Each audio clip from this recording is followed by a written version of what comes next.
An armed patrol on the Salween River, one of the main waterways of eastern Burma. Along this stretch, it's also a frontier, with Burma on one bank and Thailand on the other. But these troops are neither Burmese nor Thai. They're Kachins, members of an army that's fighting one of the world's least reported wars of liberation.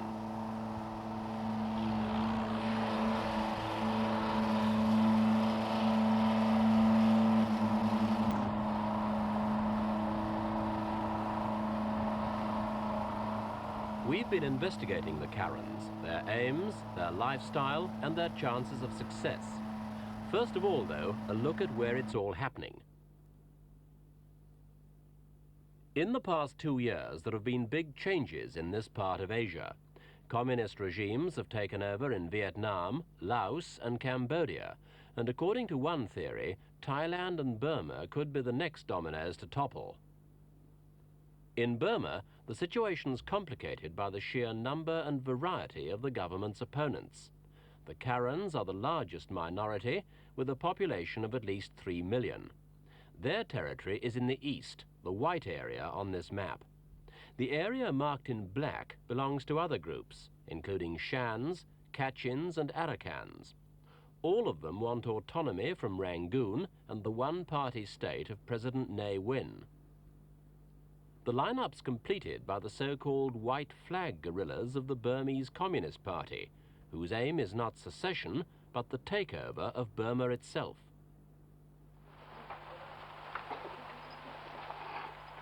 For the Kachins, the military struggle is being led by General Bo Mia, Commander-in-Chief of the Kachin National Liberation Army.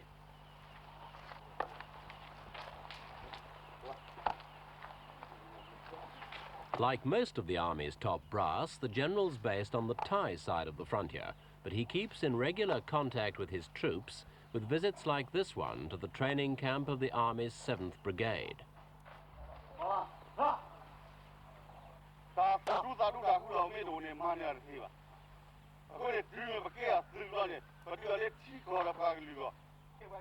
A short pep talk boosts morale, but words are no substitute for weapons, and that's what the Kachins are short of at the moment. Many of their arms are old, and new ones are both scarce and expensive.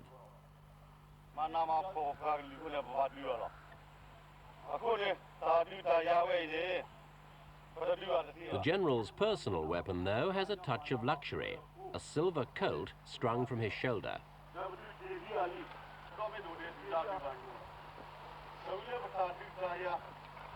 These are raw recruits, but the Kachin army's had plenty of opportunity to gain experience. It's been fighting this war since 1948, when Burma gained independence from Britain. At that time, they were promised their own state within a Burmese federation, with the right to secede completely after 10 years if they wanted to. But independence was followed by civil war, the promises never materialized, and since 1962, the Kachins, along with the other separatists, have been fighting the increasingly authoritarian rule of General Ne Win.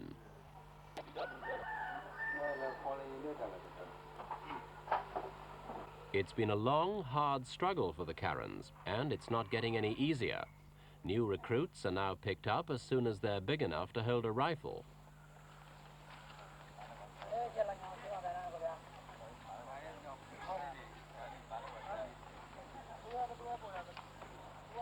These youngsters are among a group of about 100 boy soldiers currently undergoing training at a camp further into the heart of Kachin country. Judging from appearances, they're still of school age, but they'll all be on active service in a few weeks' time.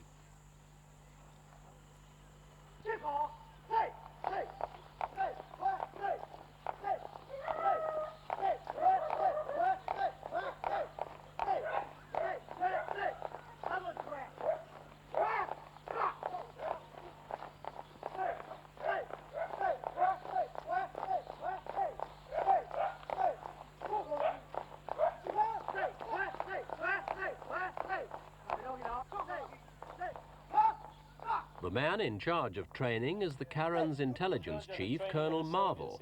We asked him just how old the boys were. He's 15 years and above. How long do they sign up for? Since from last year. And how long will they stay in the army? Not less than 7 years in future. What sort of reasons are these young boys joining for? They are fighting for their current national freedom.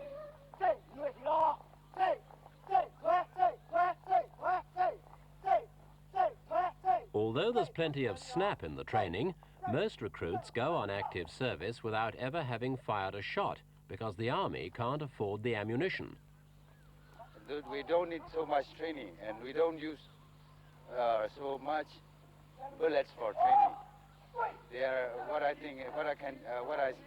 could say is they are gifted. What is the casualty ratio? Do you have a lot of casualties? No, very few. How many in, say, the last month? Not exceeding up to 30. There's a lot of engagement with the enemies, so more than 20 engagement. How many soldiers are there in the Karen army at this time? Well, I cannot say exactly, but not less than 10,000 armed personnel right now.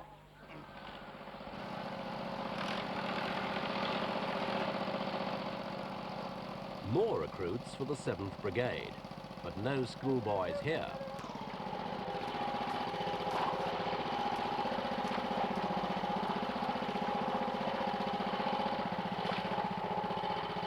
There are 50 girls in the 7th Brigade alone. Although they're all armed, they're not used in combat, at least not yet. They perform traditional feminine duties such as nursing and teaching, but they also provide the village security force or home guard, thus releasing more men for the front.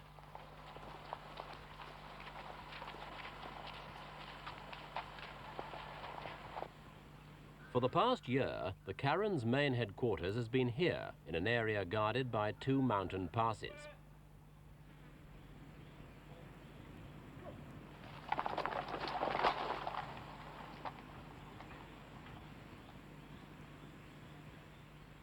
Although the Army's 10,000 strong, there's rarely more than a few dozen training here at any one time. For security reasons, all the rest are kept well spread out in the surrounding jungle.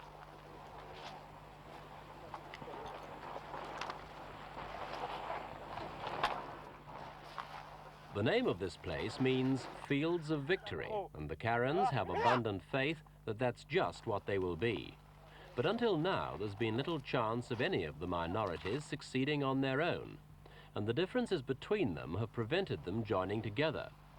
Last year, though, the Karens joined with 4 other ethnic groups in a bid to topple President Ne Win and create a federation.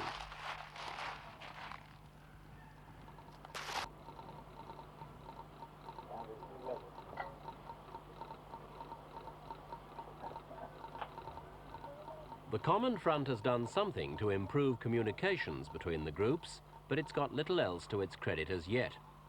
And the latest news is that the Shan Army, a powerful force, has now joined with the Burmese Communist Party.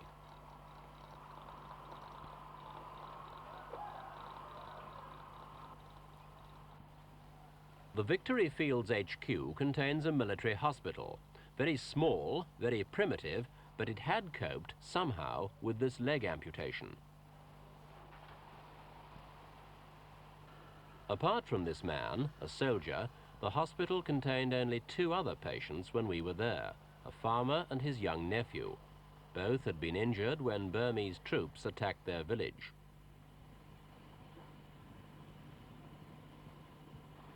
The boy, 11-year-old Saw Da, lost his brother in the attack and was himself left for dead after being badly injured in the leg.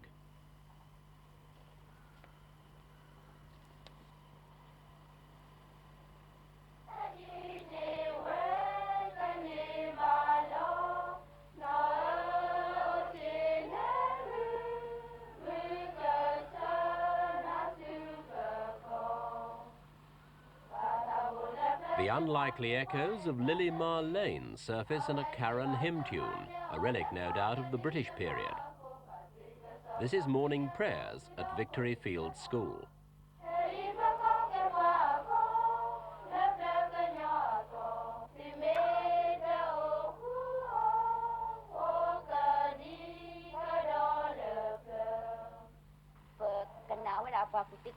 okay, with a big bang. Yeah.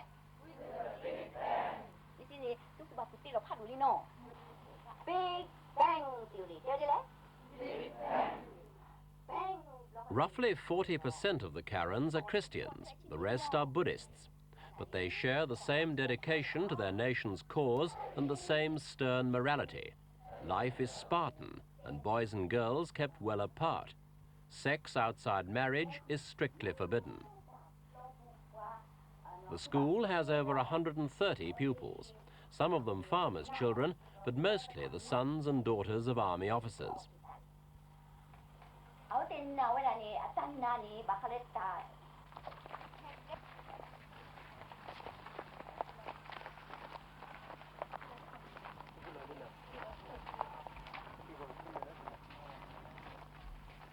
There's no secondary education available, and since they are not allowed passports, few Karens can hope to study abroad. But the education they get here has a very British slant at times. Now, let us see the story. Turn to the story of the merchant of Venice. Why did he want to borrow such a large sum of money? Can anyone tell me? To go and borrow sum of money from Shylock. When he wanted to borrow money from Shylock, Shylock wanted to give him without asking for any interest. Isn't that so? He didn't want to ask for any interest. But for a joke, he said he wanted just a pound of flesh.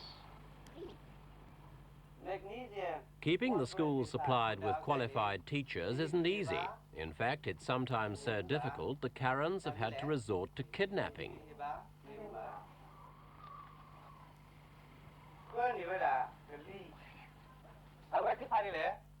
Tera Su-ya was seized by the Karen army in his home village and brought here to teach chemistry. That was 9 months ago, and although he's been allowed to write to his parents, he's no idea when he'll be allowed back. In the meantime, he simply keeps on teaching and hoping that Victory Fields is as secure as the Karens say it is.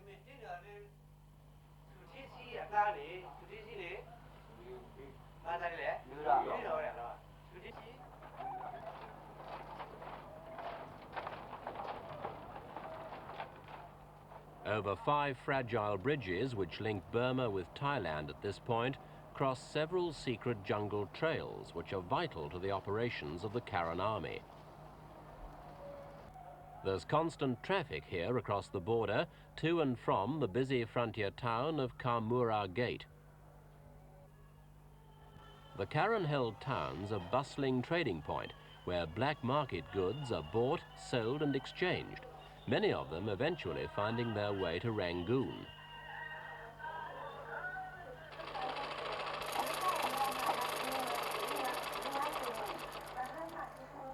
Kamura Gate's also the centre for a thriving business in smuggling.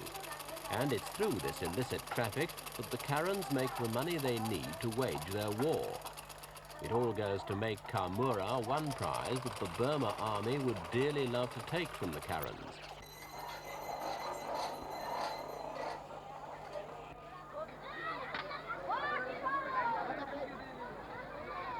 Though outwardly there's little sign of it, Kamura Gate's one of the Karens' most heavily guarded strongholds. And while we weren't allowed to film them, we were shown minefields around the town and a Karen barracks for 400 troops just across the border on the Thai side. It's the Karens' involvement in smuggling which makes Kamura so important. Many of the makeshift stalls contain fortunes in precious gems which have been gathered from the surrounding countryside. Lumps of uncut jade, worth thousands of pounds once they reach the shops of Hong Kong and Taipei. Karen officers keep a close watch on the town's Chinese traders and levy a tax on all the contraband which passes through their hands. The army collects 4% on rubies, sapphires, jade and jewellery, perhaps $3,000 a month. And with M16 rifles costing $300 each, that doesn't go very far. In addition to the smuggling tax, the Karens themselves trade timber, cattle, tin, antimony and wolfram, all to finance their struggle.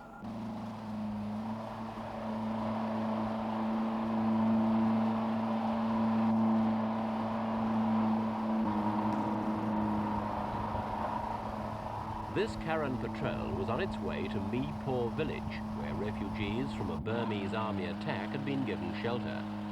Though the Karen troops were watchful for enemy activity, they knew this part of the border to be comparatively safe.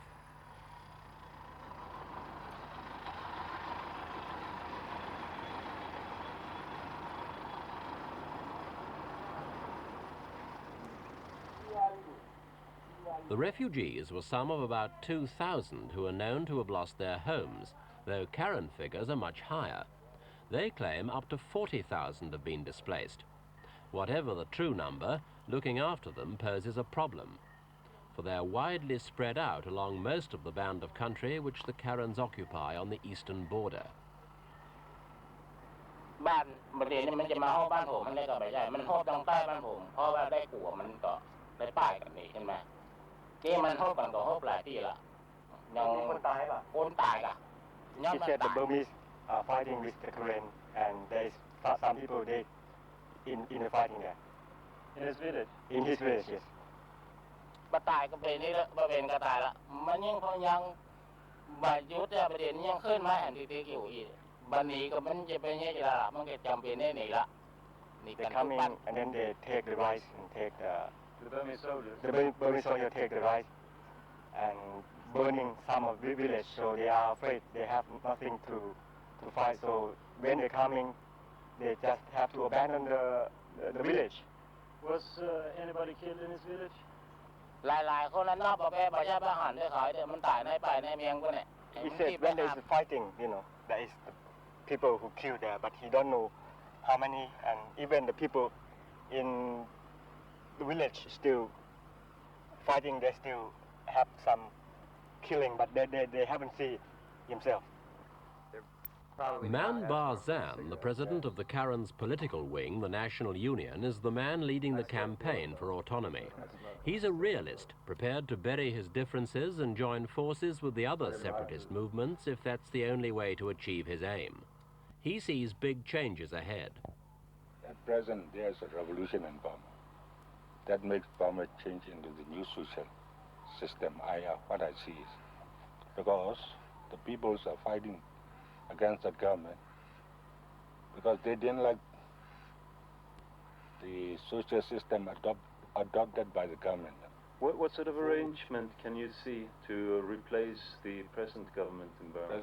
There will be national democratic government in future. Which means, what does national democratic mean? That means that government will be represented by the four classes of people. Which are? Workers, peasants, traders, businessmen, and then the capitalists, So. And how would you solve the relations between the various minority peoples and the Burmese? The thing is that there's only one thing to be solved. That means to grant the ethnic groups right of self-determination. That means to give them full autonomous states and then form them into a federal union. A federal union of autonomous states? Autonomous states, yes. And that would also include the Burmese? Burmese too. It's been a problem all along that you have gone together, all these groups have come together, the Shan, the Karen and so forth, and then the groups there have been splinter groups, yes. And this happened only a couple of months ago. The majority of the Shan army went over to the Burmese Communist Party. One thing is that those Shans that joined together with the Communist Party are not on ideological basis. They want arms. They want to attack Ne Win for their national independence. So, to get the arms, they join with the CBB. So, to get arms from the Chinese Communist Party, they must join with the CBB first. And only after that, the Chinese accept them. Is there any circumstances under which you would join the communists? Before you mean? Now? No. Would you consider working together with the Communist Party of Burma against Ne Win? So if the situation is like the Second World War. For example, when the American, Britain, France, and Soviet Union joined together and fight against the fascists. So if the situation is like this, we must join with the Communist Party too. But just against Ne Win, you would not do it? No. Mr. President, let me ask you, do you think that the Karen can win?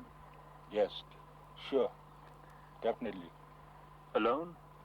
No, that's a bit difficult. By joining with other forces too.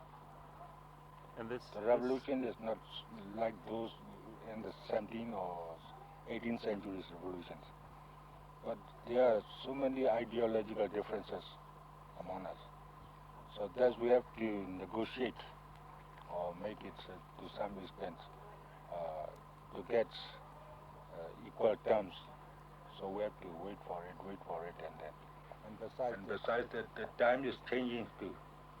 So circumstances will force us to be united. And this will not be long, I think. Because we got understanding among each others. No? But you just can't work together? No, we can work together. So I think by next year or another 2 years, then you will see that united front and progress. We have already formed it. So we have to make it more developed in future too.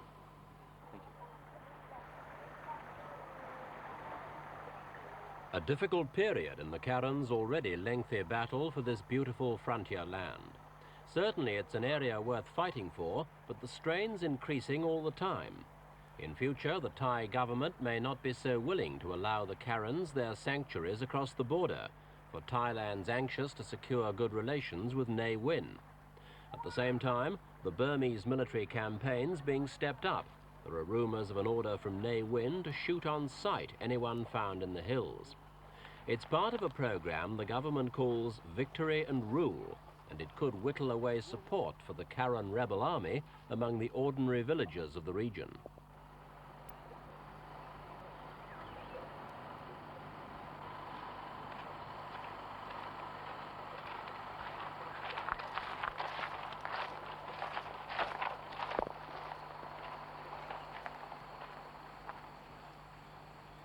Faced with this increasing pressure, the Karens are even more determined to dig in and defend loyal villages against Burmese attack. Depending on how much faith they have in the KNLA's fighting ability, it's either reassuring or worrying for the local folk.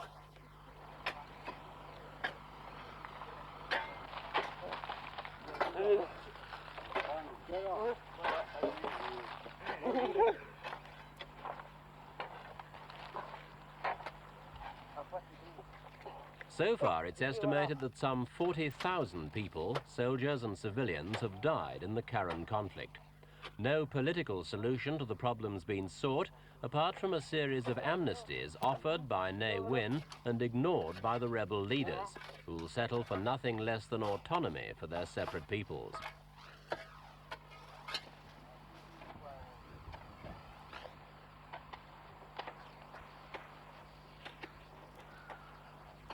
Despite the length of their campaign, their lack of progress, the fact that they've actually been driven back to the border, the Karens doggedly stick to their ideals, diligently patrolling their shrinking homeland, even fasting once a week for the sake of their cause.